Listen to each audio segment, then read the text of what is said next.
but they train them for cyber warfare. So instead of punishing the hackers, again a gut feeling, instead of punishing the hackers, why not make use of the talent?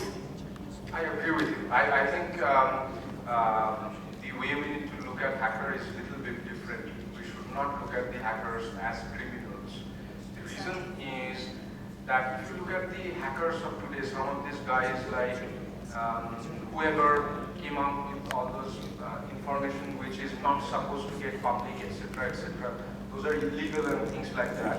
But you just go back a century and if you see that those guys who did social movements in past, so they were at that point of time also considered as terrorists by certain set of people. But today we consider them as freedom fighters. Okay? So there are a group of hackers who are fighting for the freedom of speech. They have certain ideology.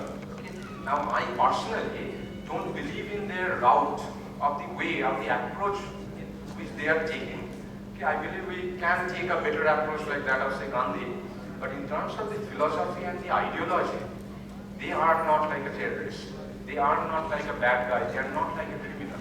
They are more like those social movement guys who in past did similar things, not by hacking but by doing something else at those point of time, and today we consider them as freedom fighters and guys like that. So I think we should look at them more like that and treat them in a better manner. But of course, law and order is very important. We need to figure out a way on how to do it in the right manner. Definitely not like criminals. That's what I can say. How it is going to be exactly like, I can't. I am not trained enough to speak on that. I can just say not like criminals. No, I think I'd like to add a point here. We need to distinguish between the hackers And the crackers. and the crackers. Exactly. And that definition should be very well laid out. And as a person who wants to learn the art of hacking, particularly those student coming, my word of caution is understand what is acceptable limits, what is not acceptable limits. And there is no set value for that. But you learn from your peers, those who are in this job for the last few years. Because if you don't adopt and adapt the learning capability, you will not be able to really move forward in the space. We talk about national cybersecurity policy of last year, where it pronounced that we require 500,000 cybersecurity engineers. I'm not talking hackers, but cybersecurity. Those who are specialists in possibly potential hacking capabilities. That is a requirement. And my request to all of you, don't stop learning. Read your own, VM, work on that. There are websites available which allow you to come and hack and show your potential. Do that and make the bug bounty program available. There are sites available inside our school. Connect with me because I work with engineering colleges. We have almost connected with 60 engineering colleges where we have created small labs in each of the college. And those labs are capable of providing the same environment that you have. Use those labs, potentially, and those applications are available with you. Yeah, and also even I personally feel that awareness, it shouldn't be limited just to SQL injection or XSS.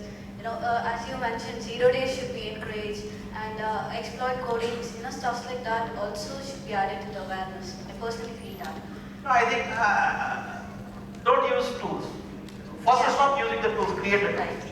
The day you start working on the system engineering piece of it, create your foundations. What Vikas was saying, absolutely right. You need to have a mix of interdependent technologies, which includes embedded systems, includes embedded NetBSD, the operating system for those embedded systems. Then you go into depth of system engineering, the packet capturing, and looking deep into inside. Don't use the tool, create your own tool. Don't believe that any tool that you are going to download, it is going to check your behavior and take the data away from your system, how your behavior patterns are being created. So don't use any tool, create your own tool. And also, we spoke about credit cards, hacks and all this. So why not encourage cryptocurrencies? I just wanted to add that. Bitcoin already been hacked, so cryptocurrency is a little away from that. I think there is that Michael wants to ask a question.